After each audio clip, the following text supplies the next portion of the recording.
Hey, welcome back. Welcome back. Today we're going to be doing Why Do Intellectuals Love Socialism? Thomas Sowell. I'm going to crack open a liquid death.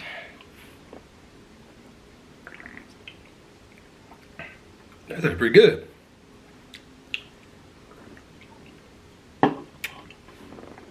Get more of them. All right.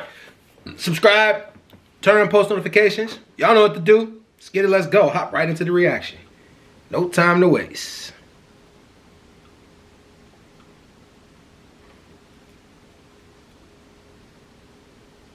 You refer to intellectuals in society.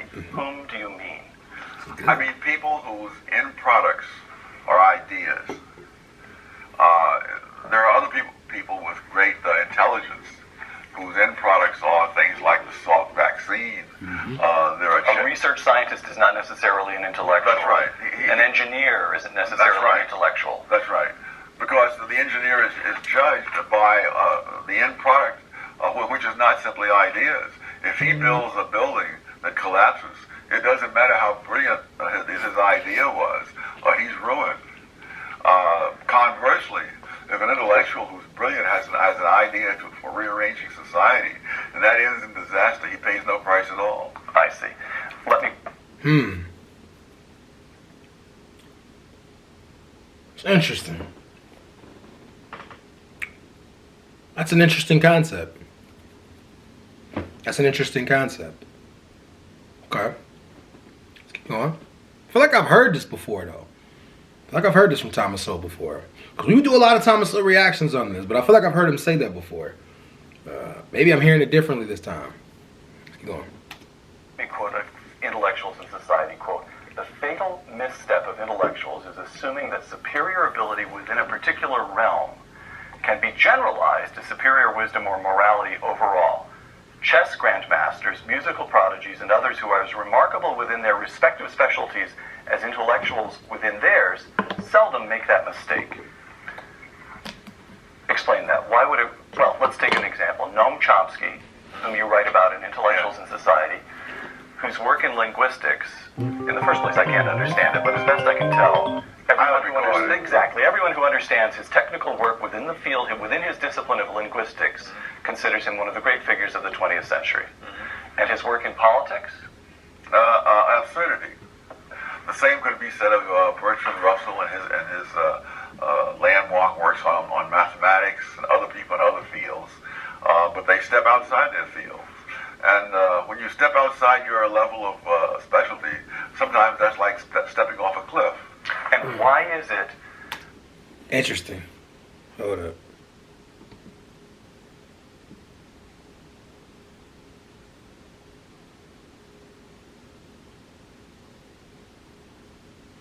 Interesting.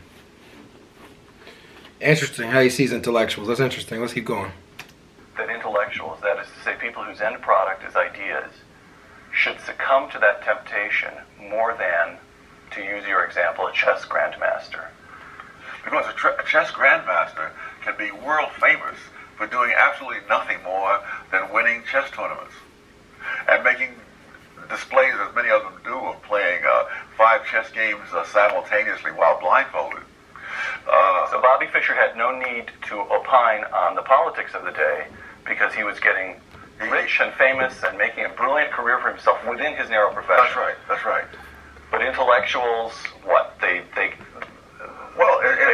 languish in obscurity? The whole question of when is someone well known or not came up during the visit of Tim.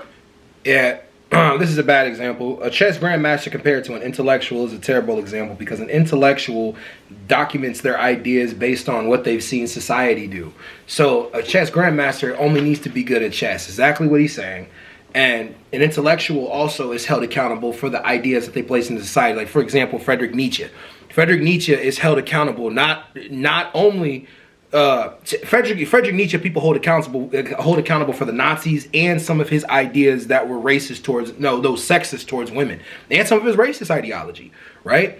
So you can hold him accountable just as much for the Nazis as you could hold him accountable for the Black Panthers, who believed in Black Panthers who believed in everybody coming together. the whole Rainbow Coalition and the Black Panthers. All that was inspired by writings of Friedrich Nietzsche. So an intellectual can have both. And the reason why, like, I don't know. I don't really get his point. He's saying, why do they love socialism? But he's comparing, I don't know. I don't get the point. Like, I don't understand the point. What is he comparing it to? Like, what does that have to do with socialism?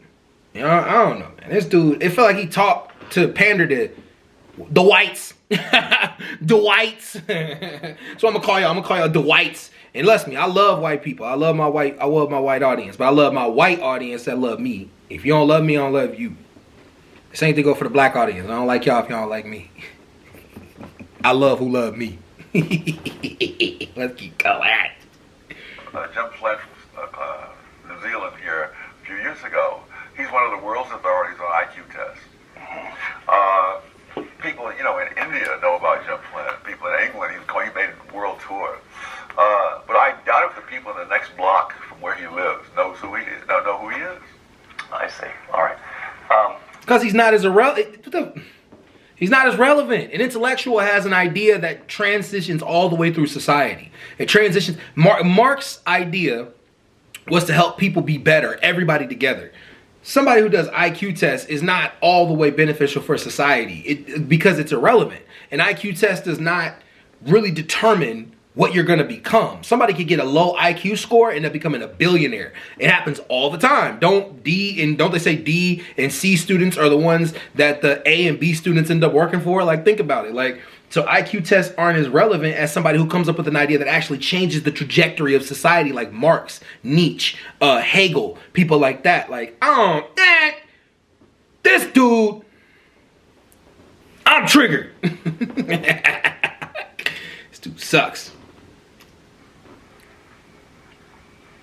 It is far easier to concentrate, again, I'm quoting from Intellectuals in Society, Throw out some it is advice, far Dave, easier to concentrate power than to concentrate knowledge. Yes. What bearing has that got on the influence that intellectuals have over society as a whole? Because they believe that since knowledge is concentrated in people like themselves, what needs to be done is, and a quote from President Obama, is to put more power in the hands of the experts.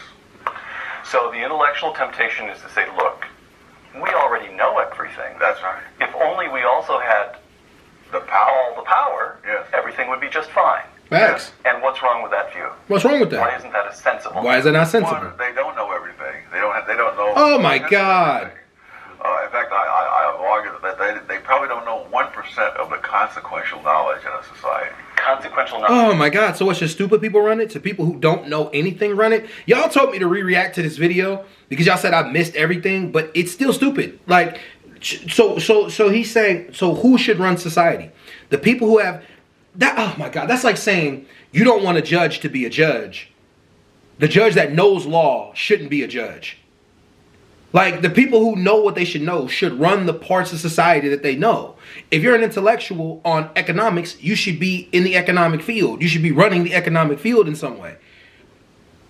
They don't know everything. Of course, nobody knows everything, but that's a weird angle to go by, man. Like, so you don't want the people who are wise in areas to be the leaders of those areas. I don't get it, y'all.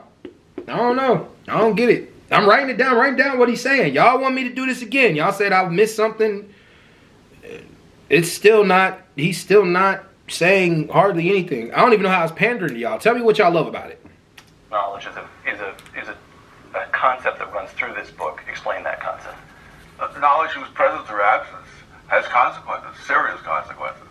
I mean, I was once in a plane that was coming down for a landing in the Ithaca airport, and suddenly the pilot gunned the motor and went up again because someone in the control tower had reminded him that he hadn't lowered his landing gear. So that was consequential knowledge, right? Yes. I'm just delighted that person had his eyes open and his mind on his work. So the notion here is that the kind of knowledge, the kind of consequential knowledge required to prove effective in governing a nation such as the United States with the biggest economy in the world, 300 million people, you can put together quite a large group of professors, and they're still not going to possess the knowledge that would enable them to run General Motors, for example, or to run the nation's healthcare system, for example. Oh, absolutely. In fact, one of the things that has happened all around the world in the 20th century was that all sorts of countries have tried central planning. Now, the guys who run the central planning, they usually have advanced degrees from prestigious institutions. They have mountains of statistics sitting there, and they have all the experts in the country at their beck and call. And yet, when you take the power out of their hands and return to the market, then all the hundreds of millions of people who don't have any of those things usually end up with a higher rate of growth and a more rapid decline in poverty. But that's the conservatives' fault. Like, think about it, right? You send people to school and you tell them, like, this is how you do something. This is the only way you can do something, and you can't do it any other way, right? And economics grows, and I wrote down everything he said. He was talking about central planning. Economics grows consistently. It is a consistent changing thing.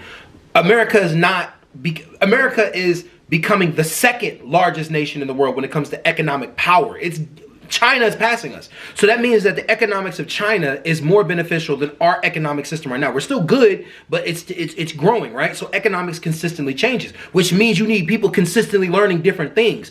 If you put somebody in school and teach them one thing and then make them interact that one thing like we do in capitalism and micro and macroeconomics, you're going to get what you get when it comes to that kind of situation. So, like, overall, the reason why the experts in those areas don't do good, quote unquote, because it's not fully the experts, because we don't teach them anything different.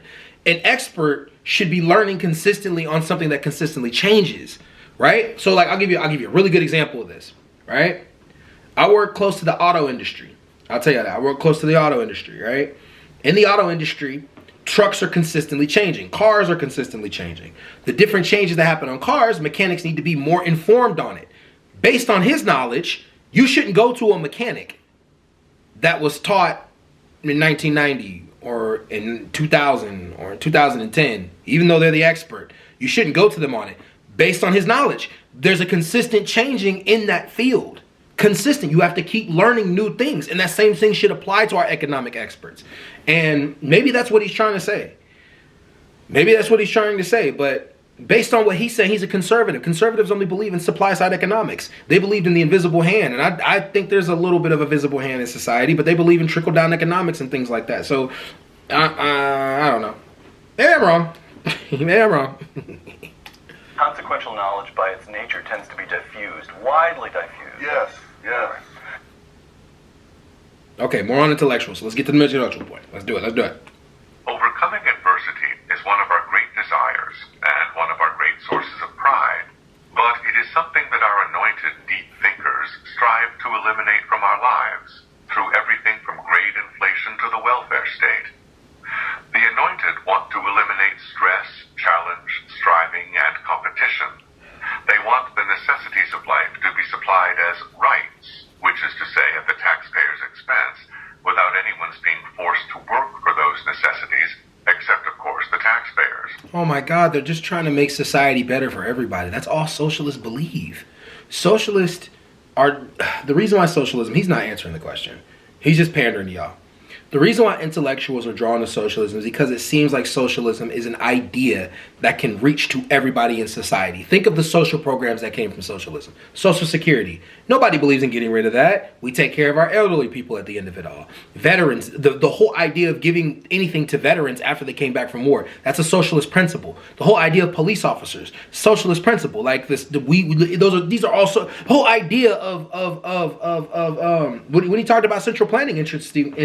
Interestingly enough, if you look deep into central planning, I think another reason why it doesn't work is because we don't add a socialist principle into it. You know, you can go down the list of consistent socialist principles that benefit us, and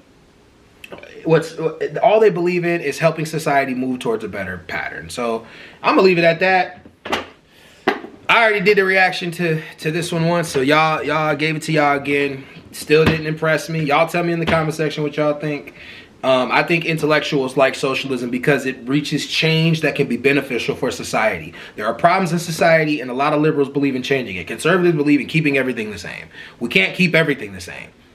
Just as well as, I'll be fair, we can't change everything, you know, but we need to change certain things. So I'm gonna leave it at that, y'all. Y'all have a good one.